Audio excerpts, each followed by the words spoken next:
Are you sure? Yep. Yeah. There we go. Yeah, there's somebody fishing over there. No preamble here. We get right into it.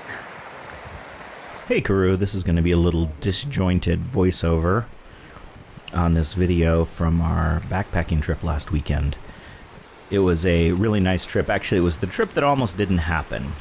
So it's starting in at summer school last year at Sheltering Branch, all these people who I hadn't seen in 3 years, I thought, well, maybe I can get them to go backpacking with me. And so I asked, about 10 people, and they were all kind of all on board, on a sunny, warm, late June day to go backpacking in November on Veterans Day weekend. And as the date approached, as you might imagine, well, first of all, Pat Temple, the guys who I went with last year this time, texted me and said, hey, anybody up for a backpacking trip on Veterans Day weekend? And I said, well, I've already planned one. I don't want to crush your guys' vibe by bringing, 12 Baha'i guys. And so I just wanted to let you know that I planned this trip. And Pat says, oh, no, that's great. We can all get along. And so then, as it turned out, nobody in Pat's group wanted to come as the weather approached. It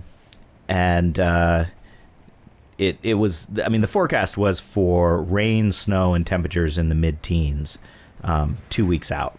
And so basically everybody bailed except Kevin, Pat, and I. So it ended up just being the three of us. Good morning.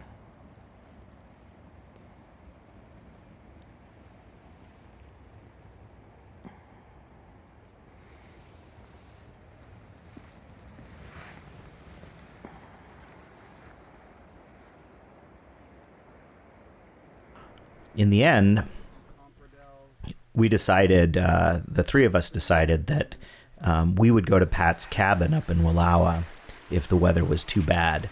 And we'd actually planned on doing that the Tuesday before the trip. We left on a Friday. And then the weather changed. The weather forecast changed, and the road looked like it was going to be good. And so it ended up being a great weekend. It was lows in the probably mid to low 20s, highs in the high 30s. Maybe it hit 40. I don't think so, though. It was maybe in the sun it was 40. But that's plenty warm if you're walking around and hiking, and if you've got warm enough sleeping bags. I think we were all. I was pretty toasty. I was okay, but I slept in basically. I had a synthetic puffy and a down puffy over that, and as well as a base layer fleece, and most on all my clothes. And I was warm enough. I was actually comfortable sleeping, but I wasn't like, oh, this is too warm. It was like, yeah, this is good. And if it gets 5 degrees colder, it might not be as comfortable. I think Kevin mentioned that his feet were cold at one point, and Pat had a dog keeping him warm. So, although Pat's mattress was punctured, so he ended up the first night basically sleeping on the ground, and then the second night I have this 1/8 inch or 1/4 inch closed foam pad that I bring that weighs like 2 ounces that I bring as protection for my inflatable pad, and in case I get a puncture. So I gave that to him, and he slept much better the second night. So we did our normal thing. As you see here, we hiked in, spent the first night, and then hiked up to the knob up on top. And I have continually said that this hike is only 3 miles. I think they're looking at us. But really, it's got to be about 4 miles each way, closer to 4 than 3. And then, in addition, it's 2,000 feet elevation gain and loss on the entire hike, going up and back. So it's a hard hike. It takes it out of you. But we had a nice walk up there, and it's beautiful. The temperature is great actually for this type of thing. You get a little cool when you're walking downhill, but you're sweating like a pig when you're walking uphill. But it's all comfortable, and it was nice to see Scott's Memorial up there. I love the way it's weathering. I just think that's really cool to see that. And this space really, every time we're out here, you got to talk about Scott because, Pat was saying that he and Scott have been coming out here since he was in high school. So that's that's a long go.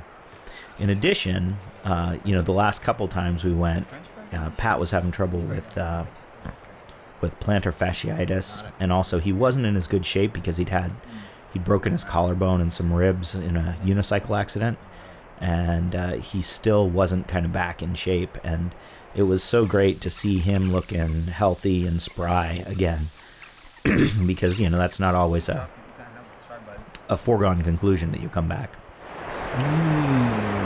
What kind of chocolate we have? It has caramel in it. And a little salt. The campsite, it was interesting because the campsite, when we were hiking in, we didn't think there would be many people out, but there was another group camping out there, guys fishing, and so we saw the guy fishing as we hit the Snake River, and I was worried they would have taken this campsite because it's such a great campsite, but they took one closer to the mouth of the Imnaha,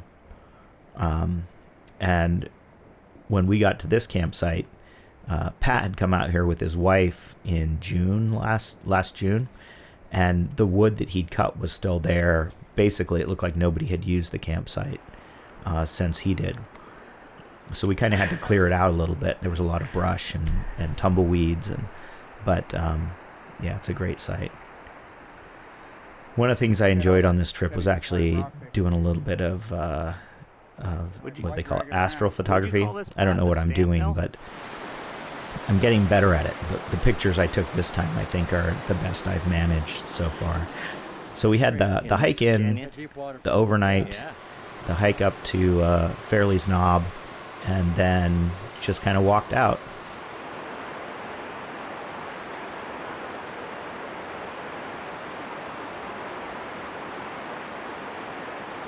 Unfortunately, we didn't see that much wildlife. In the past, we've seen actually quite a bit more. Bighorn sheep, bear occasionally, a lot more elk and deer. But we just really saw those 4 elk. We saw a bald eagle fly up the canyon in the morning on the second day.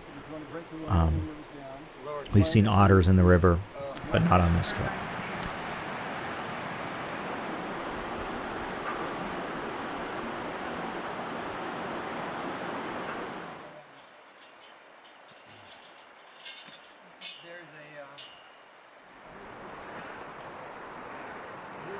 So that's my story. I'm sticking to it. I hope you're having a good one. I'll catch you later.